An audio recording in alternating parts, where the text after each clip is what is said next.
ان کی بیوی آئی تو انہوں نے کہا یا بھائی حق یا ابن سرما، ارے سرما کے بیٹے تو بڑا بری طرح پھنس گیا۔ فرمانے لگے کیا ہوا؟ کہ سورج ڈوب گیا تو سویا ہوا تھا، اگلا روزہ شروع ہو گیا۔ تو اب روزے تھے ہی ایسے، تو انہوں نے اگلا روزہ شروع کر دیا۔ ظہر کی نماز مسجد میں پڑھنے گئے تو بے ہوش ہو کے گر گئے۔ آپ نے سلام پھیرا تو پوچھا یہ کون بے ہوش ہوگا؟ یہ قیس بن سرما۔ اما کیا ہوا؟ کہا جی وہ افطاری کے بغیر اگلا روزہ شروع ہو گیا، یہ سو گیا تھا۔ تمہارے نبی کو نا دکھ ہوا، تکلیف ہوئی، تو اللہ تعالیٰ نے آسمان سے جبریل کو بھیج دیا کہ میرے محبوب کے دکھ کو دور کریں اور ان سے یہ کہہ دیں کہ کلوا واشربوا حتی یتبین لکم الخیط الابیض من الخیط الاسود من الفجر ثم اتموا الصیام الی اللیل، کہ میرے محبوب کی امت کے لیے اجازت ہے ساری رات کھاؤ، اور جب صبح صادق کی سفیدی نظر آئے تو روزہ اگلا شروع ہو گیا۔ تو جب روزہ رات کا ہوتا تھا تو بیوی خامند کا تعلق بھی حرام تھا۔ ایک اور واقعہ ہوا، ایک صحابی آئے، دیہاتی سے تھے، یا رسول اللہ میں تو مارا گیا۔ آپ نے کہا کیا ہوا؟ کہا میں روزے میں بیوی کے پاس چلا گیا، اب کیا کروں؟ تو آپ نے فرمایا غلام آزاد کر۔ اس نے کہا جی میرے کو دمڑی کوئی نہیں، غلام کتوں لوں؟ تو آپ نے فرمایا 60 مسکینوں کو روٹی کھلا 2 ٹائم۔ وہ کہنے لگا مدینے میں میرے تو بڑا مسکین ہی کوئی نہیں، میں کیوں کھواؤں؟ آپ نے فرمایا تو پھر 60 روزے رکھو۔ وہ کہنے لگا ایک روزے ہے چند چاڑ ہے، اگاں کی کروں گا؟ تو آپ بڑا ہنسے۔ اچھا بھائی تو بیٹھ جا، تیرے کوئی کام کرنے ہیں۔ تھوڑی دیر میں ایک انصاری صحابی آئے، بڑا ٹوکرا کھجور کا لے کر، یا رسول اللہ یہ صدقہ کی کھجور ہے۔ آپ نے فرمایا بھائی کدھر ہوگا؟ جی بیٹھا ہوں۔ کہا آپ یہ لے جا اور مدینے کے 60 غریبوں کو دے دے، 60 گھروں میں۔ واہ واہ، اللہ نے اس امت سے کیا لاڈ کیا ہے۔ وہ کہنے لگا یا رسول اللہ، اللہ کی قسم مدینے میں مجھ سے بڑا غریب کوئی نہیں، اب میرا جرمانہ میرے اوپر ہی قربان کرو، میرے تو بڑا بھوکا ہی کوئی نہیں ہے، تو میرا جرمانہ مجھے ہی دے دو۔ تو آپ اتنا ہنسے کہ آپ کی یہ داڑھیں نظر آنے لگی۔ یہ آخری اتنا آپ نے اس کی بات کا مزہ لیا۔ پھر آپ نے فرمایا چلو بھائی تو ہی لے جا، لیکن یہ گنجائش تجھے دے رہا ہوں اور کسی کو نہیں دوں گا۔ تو رمضان اللہ تعالیٰ نے ہمیں اس طرح نصیب فرمایا۔ رمضان اور روزے میں مناسبت کیا ہے؟ رمضان کا لفظ، رمضان عربی کا لفظ ہے جس کا مطلب ہے جل جانا، رمض یرمض۔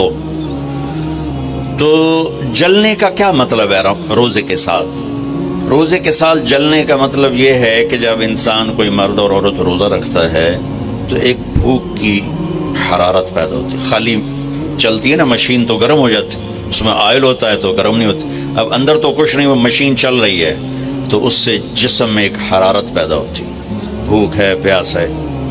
تو میرا رب ہر دن پچھلے سال کے گناہ اس کی بھوک اور پیاس کی آگ میں جلاتا ہے اور معاف کرتا ہے، جلاتا ہے معاف کرتا ہے، جلاتا ہے معاف کرتا ہے۔ جب آخری رات ہوتی ہے، 29 کی رات جب ہوتی ہے تو اللہ پچھلے سال کے سارے گناہ اس کے معاف فرما دیتا ہے، اس لیے اس کو رمضان کہتے ہیں۔ اس میں ہمیں اللہ تعالیٰ نے تراویح کی نماز عطا فرمائی۔ پہلی امتوں کو یہ مشقت تھی کہ 24 گھنٹے کا روزہ، اس امت کو یہ تھوڑی مشقت ہے کہ 20 تراویح پڑھو، چونکہ مشکل کام تھا۔ پھر خاص طور پہ آج کل کے روزہ دار جو افطاری پر حملہ کرتے ہیں، افطاری نہیں کرتے، حملہ کرتے ہیں، کی سموسے، کی پکوڑے، کی پیزے، کی پیس، کی مچھی، کی بٹیرے، کھو تباہی پھیر دیں دیں، پھر پے ان دن ہون کے میں پڑھیے، اسی بندیاں طرح کھاؤ تو سارے ہی پڑھ سکتے ہو۔ میرے نبی نے ساری زندگی پیٹ بھر کے نہیں کھایا۔ اب بادشاہ لوگ ہو، راتوں کو جاگتے ہو، دن کو سوتے ہو، بے تحاشا کھاتے ہو، ڈاکٹران دی موج لگی ہوئی، اپنا لائف سٹائل چینج کرو۔ اللہ ان عورتوں سے بھی کہتا ہوں، آپ سے بھی کہتا ہوں، جو آپ کی کمیونٹی، آپ لوگ راتوں کو جاگ رہے ہوتے ہیں، اللہ نے وجعلنا اللیل لباسا، اللہ نے رات سونے کے لیے بنائی، جاگنے کے لیے نہیں۔ یہ میں یوں کیا ہے نا تو میرے لاکھوں سیلز ٹوٹ گئے، میں بول رہا ہوں تو میرے لاکھوں سیل ٹوٹ رہے ہیں۔ جب میں رات کو 10 بجے سو جاؤں تو اللہ میرے جسم سے ایک سیمنٹ نکالتا ہے، وہ میرے پوری باڈی کی ریپیئر کر دیتا ہے، اور صبح تک ساری باڈی کو وہ فریش کر دیتا ہے، تیار کر دیتا ہے۔ جب آپ دن میں سوتے ہیں تو وہ سسٹم آن نہیں ہوتا، اس کو اندھیرے سے نسبت ہے، اجالے سے نہیں۔ اب لوگوں نے دن کو رات بنا دیا ہے، رات کو دن بنا دیا ہے، صحتیں برباد، بلڈ پریشر، شوگر، ہارٹ، سارے جہان دے بیماریاں چاہ کے لئی پھر دے۔ میرے رب نے رات سونے کے لیے بنائی ہے۔ آپ 10 بجے سو جائیں، 12 بجے کے بعد جو سوتے ہیں ان کا وہ سسٹم وہ 10-20% آن ہوتا ہے، 80% وہ آف رہتا ہے۔ 10 بجے 12 بجے سے پہلے کا ہر گھنٹہ 2 گھنٹے کے برابر ہوتا ہے۔ تو بھائیو اپنا لائف سٹائل تبدیل کرو۔ وہ بات آگے تو میں عرض کر رہا ہوں، اپنا لائف۔ اب جاؤ ساری دنیا میں جو ملک ترقی یافتہ ہیں ان کے 8 بجے بازار کھل چکے ہوتے ہیں، تمہارے 8 بجے خراٹے ہوتے ہیں، اور 5 بجے ان کے دفتر بند، ان کی دکانیں بند، ان کا سب کچھ بند۔ تو آپ نے کاروبار کو رات پر پہنچا دیا۔ میرے نبی نے فرمایا جعلت البرکۃ فی بکور امتی، میری امت کے لیے برکت کا ٹائم ہے صبح کا۔ وہ سارے بازار سنسان سناٹا، عصر کے وقت جا کے کاروبار شروع ہوتا ہے۔ تو بھائیو صحت کا خیال رکھنا بھی ہمارے دین کا حصہ ہے۔ یہ جسم ایک امانت ہے، اس کو ایسے کھانے کھلانا کہ خود ہی بعد میں بھوکتے رہو اور بیمار ہوتے رہو۔ ایک اللہ کی تقدیر، اس پہ تو ہم رضا بر قضا ہے، لیکن اپنے لیے خود بیماریاں خریدنا، اندھا دھند کھانا، کھانے کا مزہ لینا ہے تو جنت کا انتظار کرو، یہاں ضرورت کے لیے کھاؤ۔ میرے نبی نے فرمایا ما ملأ آدمی وعاء شرا من بطنہ، یہ مستورات بھی سن لیں، آپ بھی سن لیں۔ میرے نبی نے فرمایا سب سے بدترین برتن پیٹ ہے، سب سے بدترین برتن پیٹ ہے، جو اسے بھرتا ہے وہ بیماریوں کا شکار ہوتا ہے۔ کفا بالمرء لقیمات یقمن بہ صلبہ، کہ تم چند لقمے کھا لو تک تم کام کر سکو۔ فاما اذا ابا، وہ کہتا ہے نہیں یا رسول اللہ میرا اتنے تے گزارا نہیں ہے، تو آپ نے کہا ثلث للطعام ثلث للماء وثلث للنفس۔ آپ نے کہا پھر ایسا کرو 1/3 میدا بھرو کھانے سے، 1/3 پانی سے، 1/3 خالی چھوڑ دو سا لینا سے۔ دبئی میں میرے ایک دوست ہیں، بہت قابل ہیں اس کے نیوٹریشن، ان کے پاس بڑی دنیا آتی ہے، تبلیغ میں ان کا ماشاءاللہ وقت ہے، تو میں بھی مجھے ملنے آئے تو میں نے کہا کوئی مینو ہی دس دو، تو انہوں نے ایک میرے لیے چارٹ بنا کر کہا کہ آپ نے مولانا کھانے کے ساتھ پانی نہیں پینا۔ میں نے کہا اللہ کے نبی تو کھانے کے ساتھ پانی پیتے تھے۔ کہنے لگا سوری مولانا، سنت کے مطابق کھائے پھر تو پانی ضرور پینا چاہیے، 1/3 اگر کھائے 1/3 میدا بھرے تو پانی پینا چاہیے، لیکن میرے پاس وہ لوگ ہوتے ہیں جو یہاں تک کھاتے ہیں، ایتھے انگلی جو یہاں تک کھاتے ہیں، ان کو پھر میں کہتا ہوں پانی نہ پی بھی اچھے گند مچ جائے گا۔ تو اپنا لائف سٹائل چینج کریں، سادہ غذا پہ آئیں، صبح کے وقت کو قیمتی بنائیں۔ نحوست ہے دن، جب آپ صبح سے 12 بجے تک سوتے ہیں، اس سونا نہ سونا برابر ہے۔ اور اپنے بچوں کو یہ اس سے بچائیں، مائیں اپنی جان بچانے کے لیے ٹیب آگے رکھ دیتے ہیں، ٹیبلٹ پہ لگا رہو۔ 4 سال تک 80% ذہن بنتا ہے اور 7 سال میں جا کے مکمل ہوتا ہے۔ 2.5-3 سال کے بچے سامنے بیٹھے ہوتے ہیں تو ان سے جو ریز نکلتی ہیں وہ سارے مائنڈ کو ڈسٹرب کر دیتی ہیں۔ 7 سال کے بعد جب دماغ مکمل ہوتا ہے تو اس پہ ایک لیئر چڑھاتا ہے، جب یہ ریز اندر جاتی ہیں تو لیئر متاثر ہو جاتی ہے۔ آپ دیکھتے ہیں ہمارے بچے کتنے ہائپر ہیں، ہم تو باپ کو دیکھ کے پیشاب نکل جاتا تھا، اور ماں نے کئی دفعہ مجھے سوٹے مارے چپ کر کے کھا لے۔ اب بچہ گلے پڑتا ہے، یہ بچے کا قصور نہیں، اس کا مائنڈ جو ہے نا وہ اس کا سارا سسٹم جو ہے نا آؤٹ ہو چکا ہے، تو وہ صبر تحمل وہ نکل چکا ہے۔ اوپر سے جو فاسٹ فوڈ ہے اس نے تباہی پھیر دی ہے۔ یہ بیچ میں ایک ضروری بات آ گئی، صحت بھی ایمان کا حصہ ہے، میرے نبی نے فرمایا اللہ کو صحت مند مومن پسند ہے بیمار مومن سے. تو سحری افطاری کے آداب بتا رہا ہوں. یہ مہینہ ہے جسم کے فاضل مادوں کو جلانے کے لیے، لیکن اس میں ہم زیادہ کھا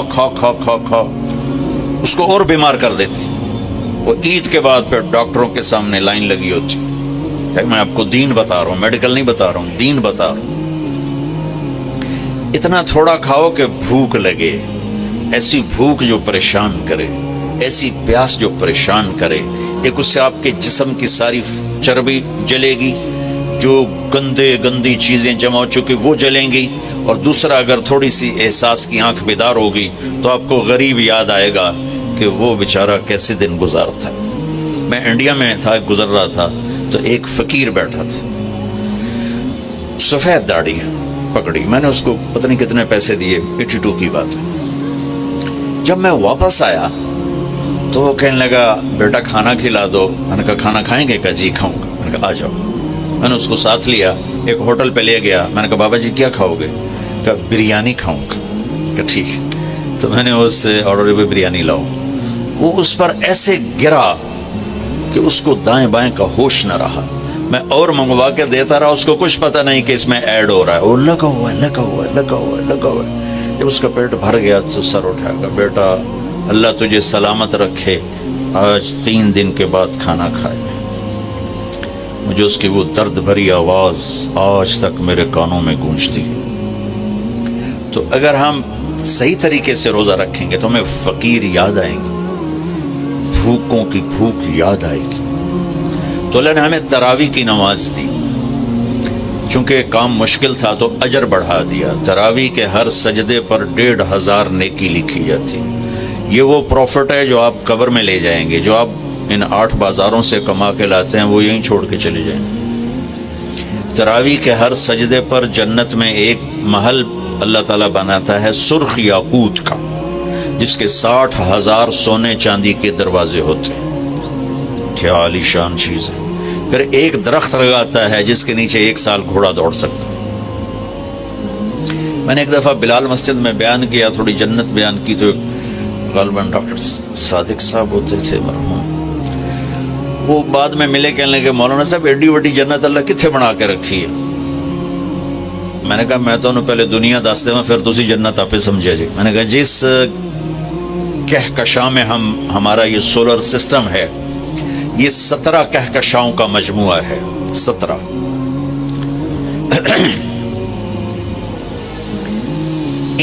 اور اب تک 10 کھرب کے قریب کہکشائیں ڈسکور ہو چکی ہیں. ہماری 17 جو کہکشائیں ہیں، اس کنارے سے اس کنارے تک آنے کے لیے 20 ارب لائٹ ایئر چاہیے. 20 ارب سال روشنی کی رفتار، 1,86,000 میل فی سیکنڈ کی رفتار سے کوئی راکٹ یہاں سے چلے اور 20 ارب سال اڑتا رہے تو 17 کہکشاؤں کو پار کرے گا. 10 کھرب ہیں اور اللہ کہتا ہے تو مچھر دا پر ہے. ہوں جنت سمجھ آئی کہ نہیں؟ سمجھ آ گئی. اللہ تعالیٰ کی رحمتیں لا محدود، قدرت طاقت لا محدود. تو یہ تراویح کے 3 سیکنڈ کا سجدہ ہوتا ہے ہمارا، اور 1.25 گھنٹے کی ہماری تراویح ہوتی ہے، 1.5 گھنٹہ. اس میں ہر مرد عورت 20 پر 60,000 40 سجدے، 60,000 نیکیاں لے کے جا سکتا ہے، 60 گھر ابدی لے کے جا سکتا ہے، 60 خوبصورت باغیچے لے کے جا سکتا ہے. اور جب آخری رات ہوتی ہے تو اللہ تعالیٰ فرماتے ہیں کہ فرشتوں میرے بندوں نے رات کو نماز پڑھی، دن میں روزہ رکھا. میری بندیوں نے رات کو نماز پڑھی، دن میں روزہ رکھا، میں نے اس کے بدلے میں ان کے سارے گناہ معاف کر دی. تو بھائیو تراویح کا اہتمام ضرور فرمائیں. تھوڑا کھائیں گے تو انشاءاللہ کوئی مسئلہ نہیں ہوگا. اب حیران ہو کہ میں جون میں بھی روزہ چائے کے کپ کے ساتھ افطاری کرتا ہوں تو مجھے کوئی خمار نہیں چڑھتا کسی قسم کا بھی. جس نے اڈی وڈی پوری بالٹی سے کنجمین دی پیمڑی ہے، اس سے خمار نہیں چڑھے گا تو اور کیا ہوگا؟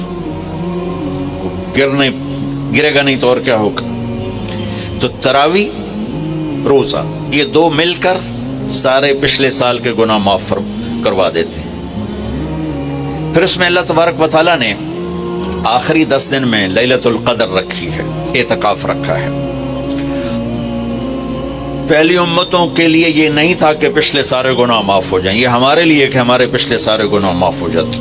اللہ تعالیٰ کا عرش پہلے آسمان پہ آ جاتا، جنت کے دروازے کھل جاتے ہیں، جہنم کے بند ہو جاتے ہیں، شیطان قید ہو جاتے ہیں، اور سمندر کی مچھلیاں اور زمین کی چونٹیاں تک روزہ رکھنے والوں کے لیے دعا کرتی ہیں۔ اور اللہ تعالیٰ جنت کو روزانہ کہتا ہے ان قریب میرے نیک بندے بندیاں آنے والے ہیں، تو ان کے لیے میک اپ کر لے، تو ان کے لیے تیار ہو جائے۔ یہ اللہ تعالیٰ کی رحمت کو لینے کا سیزن ہے۔ پہلی امتوں کو اعتکاف نہیں ملا تھا، ہمیں اعتکاف ملا ہے کہ 10 دن اللہ دے بوئے تے پہ جاؤ، یا اللہ تیرے کو معافی کروا کے ہی اٹھنا ہے، ہمیں اٹھنا ہی کوئی نہیں۔ تو جو دروازے پہ آ جاتا ہے آدمی اسے معاف کر ہی دیتا ہے۔ کوئی بہت ہی سخت دل والا ہو تو معاف نہ کرے، ورنہ بڑے سے بڑے غصے والے بھی کہتا اچھا جی جاؤ معاف کی۔ اللہ تعالیٰ کے محبوب صلی اللہ تعالی علیہ وسلم ایک دفعہ ممبر پہ کھڑے ہوئے شعبان میں، اور بڑے عجب انداز میں فرمایا وہ کون آ رہا ہے، ماذا یستقبلکم وماذا تستقبلون۔ پھر آپ نے کہا وہ کون آ رہا ہے، ماذا یستقبلکم۔ پھر تیسری دفعہ کہا وہ کون آ رہا ہے۔ جیسے میں آپ سے کہوں، میں تو بھی حدیث بیان کر رہا ہوں، میں کہوں اب وہ کون آ رہا ہے، تو اب سارے پیچھے مڑ کے دیکھیں کہ کون آ رہا ہے، فطرت ہے۔ تو صحابہ میں تھوڑی ہلچل مچی کہ آنے والا تو کوئی ہے نہیں، تو یہ آپ کیا فرما رہے ہیں؟ تو عمر رضی اللہ تعالیٰ عنہ کھڑے ہو کے انہوں نے عرض کی یا رسول اللہ اوحی نزل، کیا کوئی آسمان سے وحی آئی ہے؟ قال لا، کہ نہیں۔ پھر انہوں نے عرض کیا عدو حضر، کیا کوئی دشمن آ گیا ہے؟ آپ نے فرمایا لا۔ تو یا رسول اللہ کیا ہے؟ تو آپ نے کہا رمضان آ گیا ہے، رمضان آ گیا ہے۔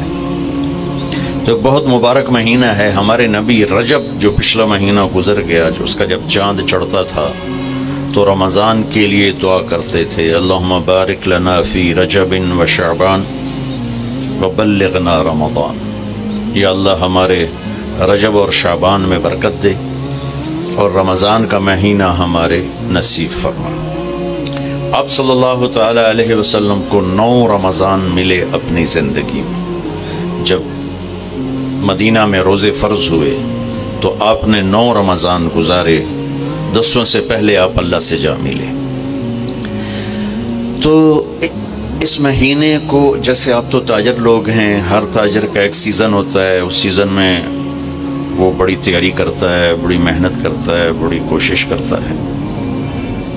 رمضان ایک سیزن ہے، کس چیز کا؟ اللہ کو راضی کرنے کا، آخرت کو بنانے کا۔